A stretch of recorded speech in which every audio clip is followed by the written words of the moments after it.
Welcome back students. We are on exercise 9.5 and in previous video we have completed question number 1 and 2. So now move on to question number 3. A 15-meter long ladder reached a window. Now we are talking about window. Window is 12 meter high from the ground.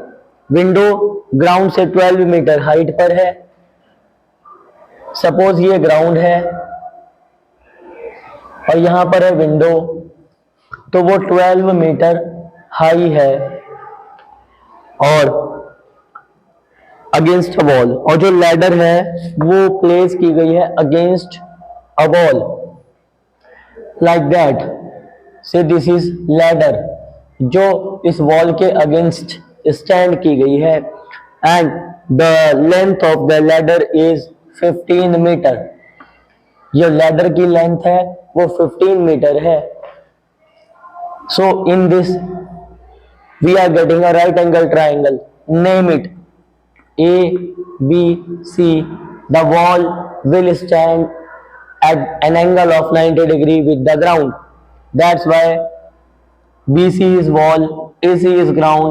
Wall will stand at an angle of 90 degree along with the ground, and therefore we are getting a right angle triangle here.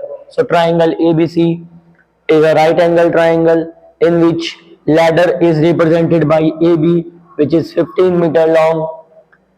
BC is representing the height of the wall, which is 12 meter high.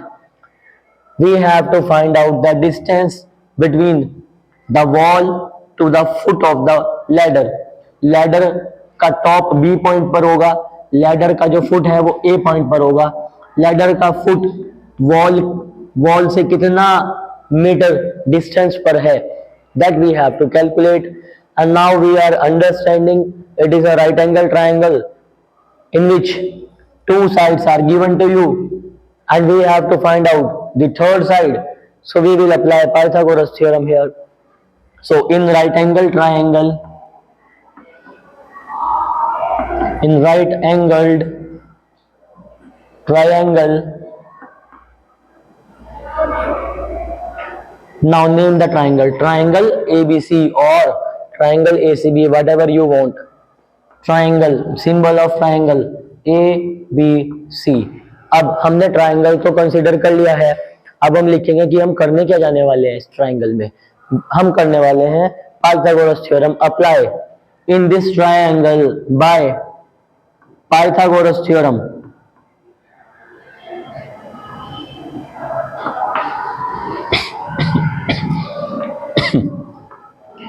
We have applied the Pythagoras theorem. So AB square will be equal to AC square plus BC square. We have to find the value of AC. So transfer BC on the left. So AB square minus BC square is equal to AC square. Replace the values. AB is 15, तो AB के place पर 15 आ जाएगा. लेकिन अगर AB की power 2 है AB square, तो 15 का भी स्क्वायर हो जाएगा. सिमिलरली BC हो जाएगा 12 square is equal to AC square. 15 का स्क्वायर 225 माइनस 144 होता है. 12 का square is equal to AC square. Subtracted 5 unit digit से यूनिट डिजिट माइनस होती है. 5 में से 4 माइनस करेंगे 1 आएगा. 2 से 4 माइनस नहीं हो सकता, कैरी करेंगे 12 8 आ जाएगा. यहाँ बचा 1 में से 1 गया 0 81 is equal to AC square. 81 को मैं लिखूंगा 9 मल्टीप्लाई 9 या 81 होता है is equal to AC square.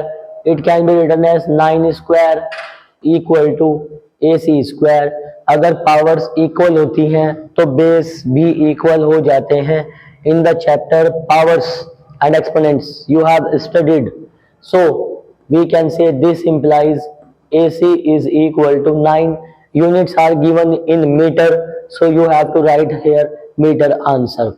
So the distance of the foot of the ladder from the wall, which is represented by AC, is equal to 9 meter. Moving on the next question, question number 4. Following figures are not drawn to scale. इनको हमने scale से ऐसे major नहीं किया, इसको हमने कोई by rule हमने ड्रॉ नहीं किया है, ठीक है। Which of the triangles are right angled. अब हमें ये पता लगाना है कि कौन सा ट्राइंगल राइट एंगल ट्राइंगल है और कौन सा ट्राइंगल राइट एंगल ट्राइंगल नहीं है। अभी तक हमने जितने क्वेश्चंस किए हैं 1 2 3 पता चल गया है कि Pythagoras theorem is applicable only on right angle triangles. क्या आपने पाइथागोरस थ्योरम इक्विलेटरल ट्राइंगल या आइसोसेलियस ट्राइंगल में अप्लाई की? नहीं की। क्या स्केलियन ट्राइंगल उसमें अप्लाई की? नहीं की। एक्यूट एंगल ट्राइंगल पर की? नहीं की, क्योंकि पाइथागोरस थ्योरम वहां पर सेटिस्फाई हो ही नहीं सकती, वो सिर्फ राइट एंगल ट्राइंगल पर ही क्या होती है, सेटिस्फाई होती है। तो हम क्या करेंगे इस क्वेश्चन में, पाइथागोरस थ्योरम अप्लाई करके चेक करेंगे वैल्यूज आर इक्वल और not.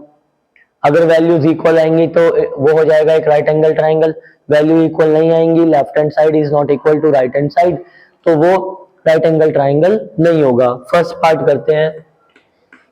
Diagram is given to you.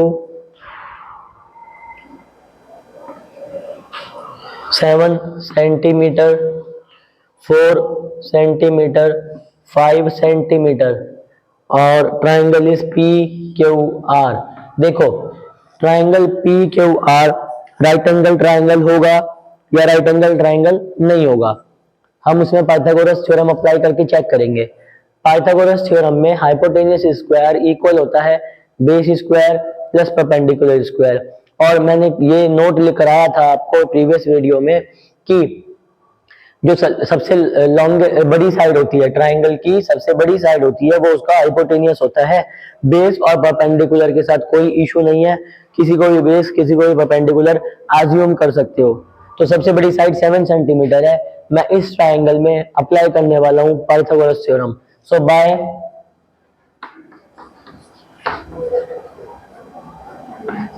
Pythagoras theorem, तो longest side is 7. If you want to write down the names of the sides, it will be good. If you are not going to write down the name of the sides, directly you can write 7 square is equal to 4 square plus 5 square. But it is good if you are writing like this. PR square will be equal to PQ square plus RQ square. Now replace value. PR is 7. PQ is 4 plus RQ is 5. Now 7 square, 7 into 7, 7 7 जा 49, 4 4 जा 16, 5 5 जा 25। दोनों के बीच में sign है plus का, plus कीजिए। 41 49 equal to 49 41, which is wrong, which is wrong. Left hand side is not equal to right hand side. इसका मतलब इस ट्राइंगल में पाइथागोरस थ्योरम अप्लाई ही नहीं हो रही है। और हमें यह पता है कि पाइथागोरस थ्योरम सिर्फ राइट एंगल ट्राइंगल पर अप्लाई होती है, तभी वैल्यू कैसी आएंगी, इक्वल आएंगी। और यहाँ वैल्यू अनइक्वल है, it is not a, so it is not a right angle right angle triangle. Answer, ये राइट एंगल ट्राइंगल नहीं बनाएगा। Moving on to the remaining parts, second part and third part both are same, so you have to do the remaining two parts by yourself in your homework. Now move on to question number 5. Now question number 5, determine which of the following are Pythagorean triplet. First part में आपको values given है 8 15 and 17, 8 15 and 17। तो Pythagorean triplet it is, देखो इसमें भी नाम क्या आ गया, इसमें आ गया नाम पाइथागोरियन ट्रिपलेट। चलिए बताता हूं। पाइथागोरियन चेक करना है कि पाइथागोरियन ट्रिपलेट होगा या नहीं होगा। ये जो ब्रैकेट के अंदर लिखी हैं ये तीनों, treat them as the sides of a triangle, इनको आप एज्यूम कीजिए ट्रायंगल की 3 साइड्स गिवन है और आपको इसमें चेक करना है कि क्योंकि इसमें पाइथागोरियन आ गया तो इसका मतलब ये पाइथागोरस थ्योरम इसमें अप्लाई करना है हमें। अब पाइथागोरस थ्योरम अप्लाई करके अगर left hand side right hand side equal आ जाते हैं तो हम कहेंगे कि yes it is a Pythagorean triplet, क्योंकि क्वेश्चन में जिस लैंग्वेज से क्वेश्चन पूछा जाता है उसी लैंग्वेज में आंसर भी दिया जाता है। अगर आप किसी से पोलाइटली कोई क्वेश्चन का आंसर पूछोगे तो उसका बीपी हाई नहीं होगा, वो भी आपको पोलाइटली रिप्लाई करेगा। बट अगर आपको कोई पोलाइटली आपसे कोई क्वेश्चन पूछे और आप उसको रूडली और एरोगेंस के साथ आंसर करोगे तो जिसने पोलाइटली आपसे क्वेश्चन पूछा था वो भी थोड़ा सा रूड हो जाएगा आपका आंसर सुन के, क्योंकि उसको अच्छा नहीं लगेगा। इसलिए बोलते समय सोच लेना चाहिए कि हम किसके सामने बोल रहे हैं और उसने हमसे कैसे बात की है। ठीक है, वो एक एग्जाम्पल था आंसर से कनेक्ट करने के लिए। इसमें पाइथागोरियन पूछा है, अब वो पाइथागोरस से कनेक्टेड है, अप्लाई कर दीजिए पाइथागोरस थ्योरम। सबको पता है 3 साइड गिवन है, सबसे बड़ी साइड 17 है 17, तो हम 17 के स्क्वायर से स्टार्ट करेंगे। So by Pythagoras theorem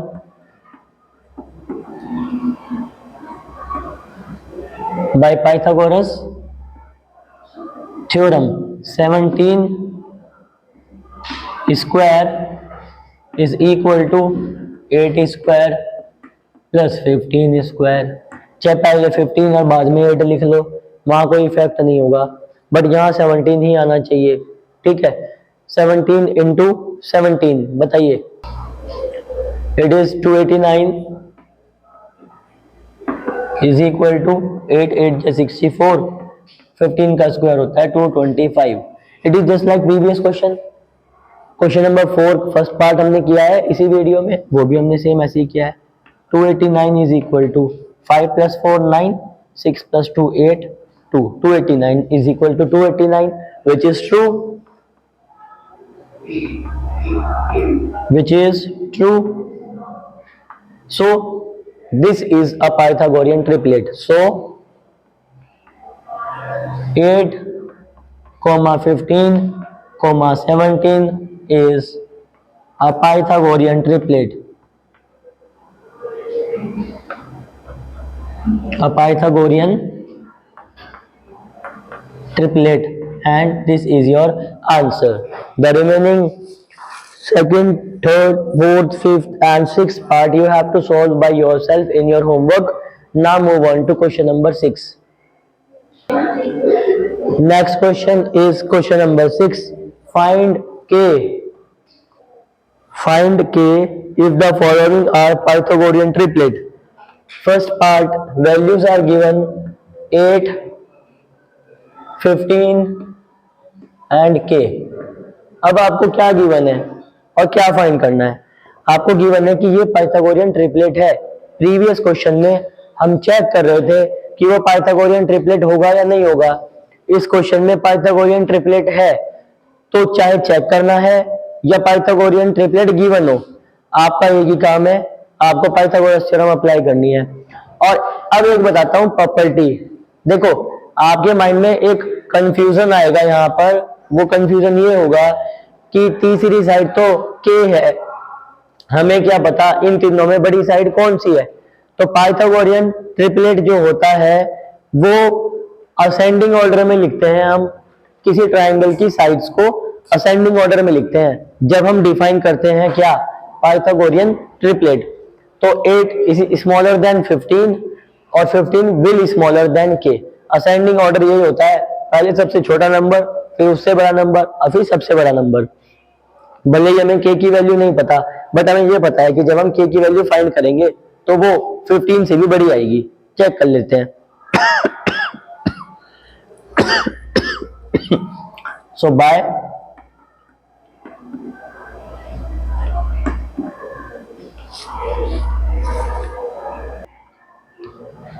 Pythagoras theorem